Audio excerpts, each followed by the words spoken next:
Kumusta? Mabuti! For today's video. For today's video ay tinagpo ko sa labas ang caregiver ng kapatid ni Lola na si Imadora. Pero bago yan ay magpaalam muna tayo kay Nilush na sitting pretty sa salas. For the relax nga ang ating Disney princess dahil napagod ng araw na yan. Dahil yan din yung araw na lumabas kami, pinasyal ko si Nili at nag-shopping. At nang kinahaponan naman ay tumawag ang kapatid ni Lola at ang sabi meron daw balon sa kanilang bahay. Galing ito sa kanyang anak at gustong ibigay para sa birthday ni Lola. For today's video ay malapit ang birthday ni Lola. At habang ako naglalakad dyan ay pandi-practice ako kung paano magsalita nang hindi na kailangan ng voice over. Ay tunay na hindi ko kaya at ako'y naiilang at nahihiya sa akin sarili kapag nagsasalita sa harap ng camera.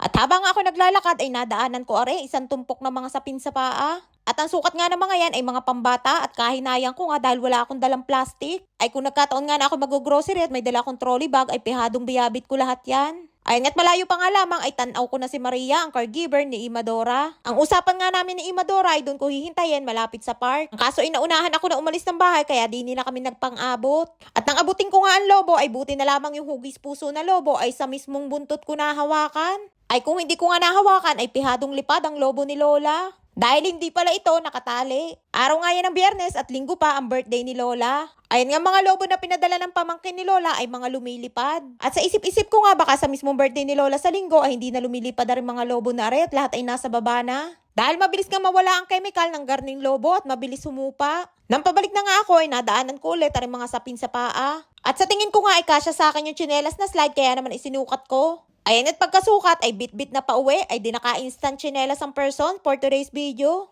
Lumabas ka nga lamang saglit, pagbalik ay nakaparik ka na agad ng tsinelas sa gilid ng kalsada. Sa dami nga ng mga nagtatapon dito ay kung hindi ka nga maselan ay talaga namang makakarami ka. Kung mura nga lamang sana ang padala mula dito sa Israel papunta sa Pinas ay di sana'y naipamigay na natin sa kung sino ang may gusto.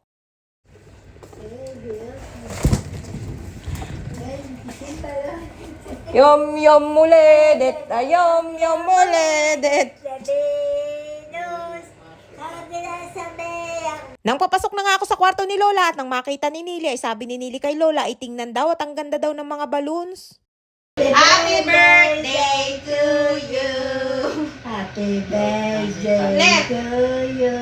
Pinahawakat ko nga kay Lola yung hugis puso na balloon at sabi ko tingnan niya kung ano nakasulat at may nakasulat ito na happy birthday. At pati nga si Nili na kahit hindi siyang may birthday ay tuwang-tuwa sa mga balloons. Kahit simpleng balloons nga lamang ang padala ng pamangkin ni Lola ay masaya si Lola at na-appreciate niya ang bigay sa kanya. Si Lola ay ayaw niya na may nagbibigay sa kanya dahil ayaw niya na ginagastusan siya. Pero kapag kami ang may birthday ay nagbibigay si Lola, may pa-balloons, may cake at may regalo pa na pera. Mas gusto nga ni Lola na siya ang magbigay kaysa siya ang bigyan. Pagkatapos ko nga ipakita kay Lola ay sabi ko kay Nili ay pipicturan ko siya na hawak niya yung balloons. Mia Shomoledet, ato ima.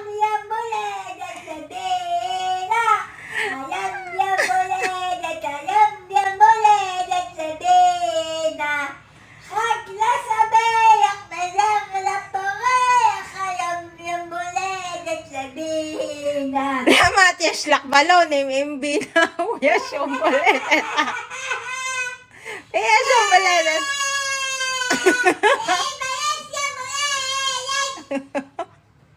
Mia Shomoledet.